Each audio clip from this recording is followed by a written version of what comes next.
case you're new here, my name is The African Crown, aka Angie, and I am a natural hair enthusiast. First of all, before I even get into the video, allow me to apologize for the sound that you hear. I'm not at my usual filming place, and therefore where I'm at, the road is literally over here, and I can hear the matatus and the cars passing by. It's literally by the roadside.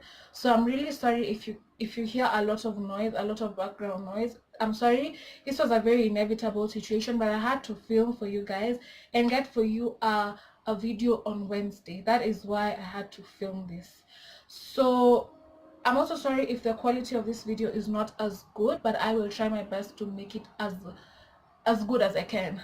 But because, you know, hashtag overcoming perfectionism, we are not waiting for any right time, I had to film this video. So yeah, so without further ado, let's get into the video. The first, I had begun filming a Q&A video, and then I discovered, wow, a lot of the questions were about transitioning your hair and big chop. So I decided, let me not do the Q&A just yet. Let me first talk about the most asked question. Most guys were asking me about transitioning their hair from chemically treated hair. Yeah. Really sorry, guys. from chemically treated hair to natural hair. So I decided I will give you what worked for me. So I've been natural for how many years? I began transitioning my hair in 2015. In 2015, I did my last relaxer in April of 2015, and I remember when I had done my last relaxer, I was like, wow, this is it. I'm going back to I'm going back to natural hair. And I actually I put chemical on my hair when I was in class 5 because I couldn't handle the pain of going to the salon. So I decided, let me just put chem. So my mom actually agreed to put chem on my hair when I was in class 5, and I stayed with chemical all until Form 4. So in April of 2015, that is when I actually began my transitioning journey. So how has it been? How was it for me? So how it has been, I'll give you my story as I give you what worked for me. Yeah, because that is my way of trying to give you guys tips that I know work. So at first, guys were telling me, oh, eventually you'll just have to put relaxer because, you know, natural hair is kinky, it's hard to maintain. And in my mind I was so discouraged, but because I had told myself that I had set myself a goal to actually go natural.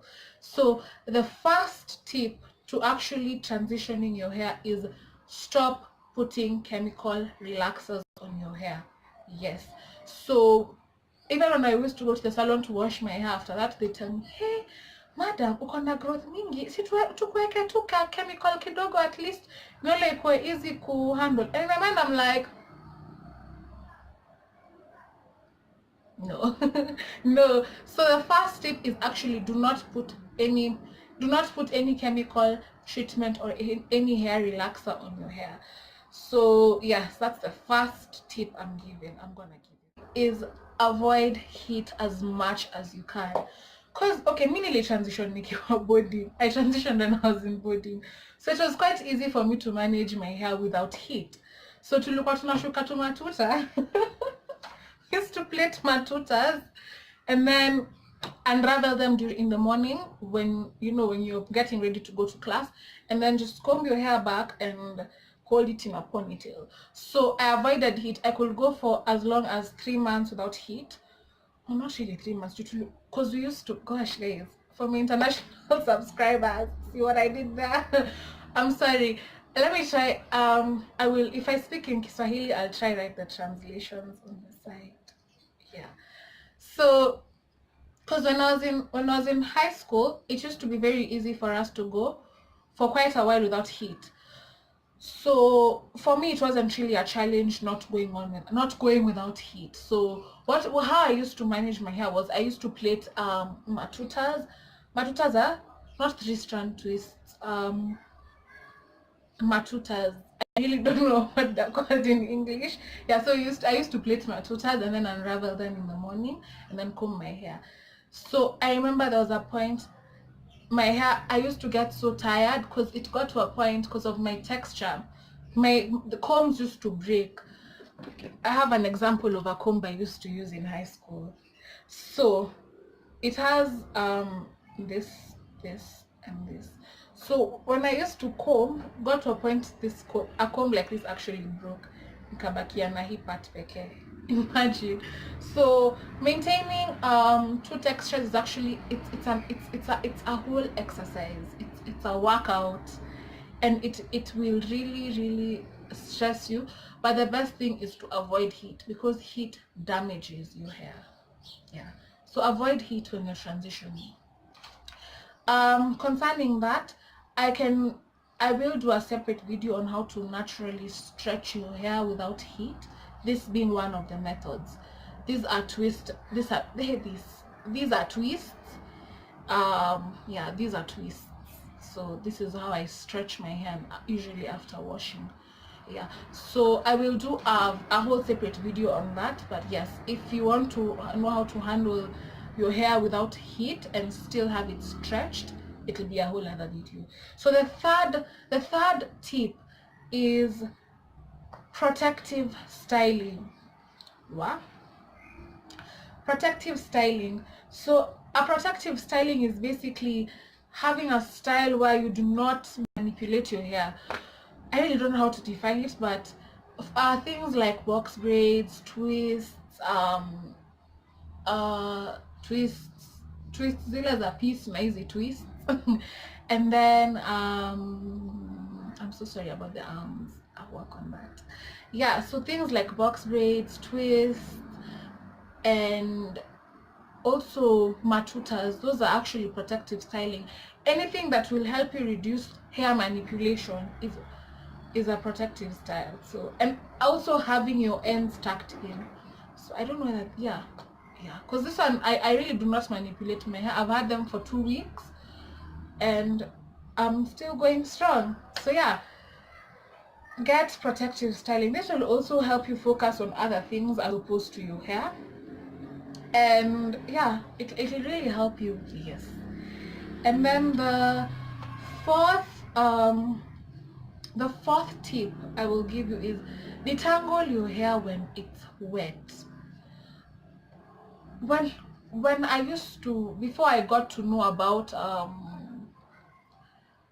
what detangling your hair is, because I really didn't know what detangling my hair was. Because I remember when I used to undo my hair when I was young, I'd have to, you know, that painful process of combing your hair when you've just undone your hair. That was what that used to really cause a lot of hair breakage. So what I learned to do was handling handling my hair when it's wet. So I'd wet my hair with a spritz bottle. You can just get any spray bottle that you can get your hands on, and I'd put warm water in the spray bottle and a bit of conditioner, and then spray my hair and then section it into 4 parts. So I'd have it separated into 4 parts. So a bit of my hair here, a bit of my hair here, some here, and so I'd hold them in scrunchies and then slowly detangle as I spray. And I discovered the amount of hair I'd lose was very minimum compared to when I used to just comb my hair when it was dry and all. Yeah, so that detangle your hair when it's wet. This will also help protect the two textures, because you know you have what they call growth, and then you have your weak chemically treated ends. So to protect your hair, because it's a very delicate stage, right? It's a very delicate stage. So to protect your hair, it's very gentle to your hair when you actually do that process of detangling. So yeah, detangle your hair when wet, not when it's dry. And then the fifth point will be use favorable products. So what? there's so many products out there in the market for natural hair. However, I really do not have that product anymore, but the one product that saved me when I was transitioning was Cream of Nature leave-in shampoo. I mean leave-in conditioner. So it was a spray bottle that really used to, it was in a spray bottle. So whenever I'd put it on my hair and slowly detangle, it will be so good. It will be so good and so kind to my hair products in the market. So find products that are favorable for you when you're transitioning. I really, the one that worked for me was that conditioner, the Cream of Nature leave-in conditioner, and also the Cantu coconut curling cream. That really came in handy for me. And then the last and final and most important, those ones were important, but this one is important. The most important step in transitioning your hair is be patient. This is the patience that you'll have is everything. It's what will sustain your journey. I used to compare, not really, I never used to compare my hair journey with others, because I remember I even began Instagram just to document my hair, the process of me transitioning my hair, because I thought it was really fun and I took it as an adventure. You can be as adventurous as you can. You can dye your chemically treated ends and just watch as your hair grows, or you can, what is it called, you can big chop if it works for you also. But be patient in your journey. Do not compare your journey with other people, and always always take photos. I cannot emphasize enough on that. Take photos to remind you of your journey. I'll try and link in a few photos of me when I was transitioning, or if not, you can go check out at my on my Instagram. My handle is gonna be here. Yes, here. Umeiona. That is my Instagram handle, and that is where I documented my journey. Take photos, as many as you can. They do not have to be professionally taken photos. Just take photos and always document your journey, and always remember that your patience is what will sustain your journey. So do not compare your hair journey with others. I cannot emphasize that enough. But yes, so we have come to the end of the video. Thank you so much for tuning in to my video today. My apologies once again for the noise, guys. I'm so sorry, it was inevitable. Yeah, so this video will go up tomorrow. Yeah, so I filmed it literally on Tuesday, so it will go up tomorrow, and I hope you guys learn a thing or two from me, and I will try to be, as more practical as possible by showing you tips and on how to do it. Yes, so if you've not yet, yes, subscribe to my channel. Yes, and thank you so much for watching. Bye.